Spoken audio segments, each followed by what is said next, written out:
Estão no Vale do Paraíba 4 das 7 igrejas centenárias do estado de São Paulo tombadas pelo patrimônio histórico. Mas esse dado não é, por enquanto, motivo de orgulho. Todas elas se encontram em péssimo estado de conservação. Veja na reportagem de Márcio Corrêa. O prédio é histórico. Foi construído no século XVIII. Com paredes feitas em taipa de pilão, a Igreja do Rosário, em Taubaté, está interditada desde setembro de 2010 por causa do risco de desabamento. Em abril do ano passado, a Secretaria Estadual da Cultura aprovou a captação de recursos para o projeto arquitetônico, o primeiro passo antes do restauro. Segundo a diretora da Fundação Dom Couto, dos R$500 mil necessários para o estudo, 40% foram arrecadados. No final desse mês ou no mês que vem, no máximo, nós estaremos já com o trabalho dos projetos, com a elaboração de todos os projetos que dará a possibilidade da execução da obra, assim como também o valor dela, porque quem consegue mensurar, a maneira de se mensurar o valor de uma obra é por meio de todos os projetos que são elaborados nessa fase inicial. Em junho terminaram as obras emergenciais, mas com a estrutura abalada pela ação de cupins, até mesmo as imagens sacras tiveram que ser retiradas deste que é um dos mais importantes patrimônios religiosos da cidade. Ainda na região central, a Capela Nossa Senhora do Pilar sofre as consequências do abandono. Inaugurado em 1748, o prédio em estilo barroco está com o assoalho podre, o telhado comprometido e as paredes cheias de fissuras. Uma relíquia da arquitetura colonial que ainda não tem data prevista para ser restaurada. Nós estamos nesse processo, os projetos já estão sendo trabalhados, tem que passar pela aprovação do IFAM, do CONDEFAI e da Prefeitura, para que aí sim nós possamos. Também estamos trabalhando o projeto de uso. Qual será o destino da Igreja do Pilar, da Capela do Pilar? Então, isso tudo está sendo trabalhado em conjunto com a Diocese, com a Prefeitura e com os órgãos do Estado, né, e também da Federação, que é o IFAM. Em Pindamonhangaba, a Igreja de São José também está fechada ao público desde 2010. Além das pichações do lado de fora, as paredes só estão de pé graças aos escoramentos improvisados com madeira. Uma medida paliativa para tentar conter o avanço das rachaduras. Resultado da falta de cuidado com o templo, erguido há 165 anos, em homenagem ao primeiro padroeiro da cidade. Mas a importância desta igreja não é apenas religiosa, não. Este prédio também ajuda a contar um pouco da história do Brasil. Aqui estão sepultados 14 homens que fizeram parte da Guarda de Honra de Dom Pedro I. Debaixo deste altar estão depositados os restos mortais. A família Godoy, que tinha alguns membros na Guarda de Honra, ao construir o templo, mais tarde foram trazendo para cá os membros da sua família, entre eles alguns que participaram da nossa independência, que viram a independência do Brasil. E a partir deles começaram então a trazer os demais membros da Guarda de Honra do Príncipe Dom Pedro. Há 2 anos, a Prefeitura elaborou o projeto de restauro que deve custar R$6 milhões. O município aguarda a aprovação do Ministério da Cultura para captar recursos com incentivo da Lei Rouanet. Enquanto isso, a população assiste à degradação da igreja. É lógico que nós não podemos ir contra o tempo, as intempéries, mas aquela manutenção que deve existir numa casa antiga, isso talvez não tivesse acontecido. Então vejo com muita tristeza e peço às autoridades competentes que vejam, esqueçam burocracia, trâmites e tanta coisa e que comecem a fazer essa restauração. Outra igreja centenária da região que passa pelo processo de reforma é a Igreja Matriz de Redenção da Serra. A Prefeitura e o Governo do Estado discutem a viabilização do projeto de restauro. O valor estimado é de R$1 milhão. A estrutura da igreja é datada de 1880. O Ministério do Trabalho divulgou hoje os dados do CAGED, o Cadastro Geral de Empregados e Desempregados, referente ao mês de agosto.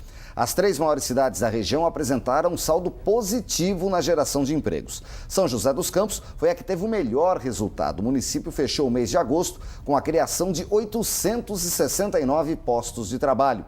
O setor de serviços foi o responsável pela alta, com a geração de 392 vagas.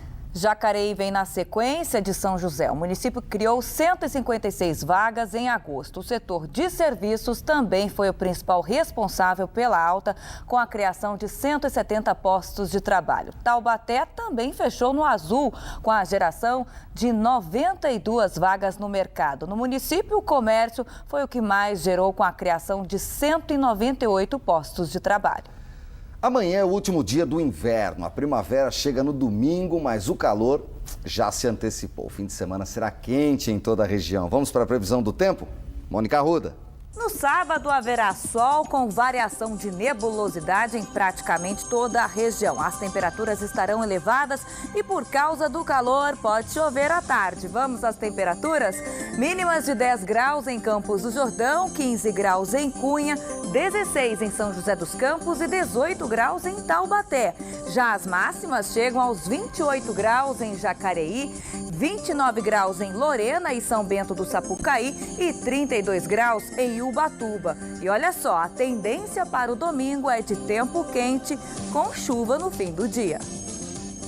A Prefeitura de São José dos Campos foi condenada pelo Tribunal de Justiça a pagar R$ 62.200 de indenização à família de 2 vítimas que morreram soterradas no bairro Rio Comprido, em São José dos Campos, em 2011.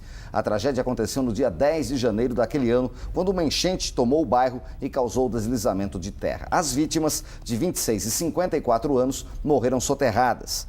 De acordo com a Justiça, o loteamento irregular era conhecido da Prefeitura. A decisão fala de vistorias realizadas no local nos anos de 2005 e 2008, que apontavam o terreno como área de risco e, mesmo assim, as famílias não foram retiradas.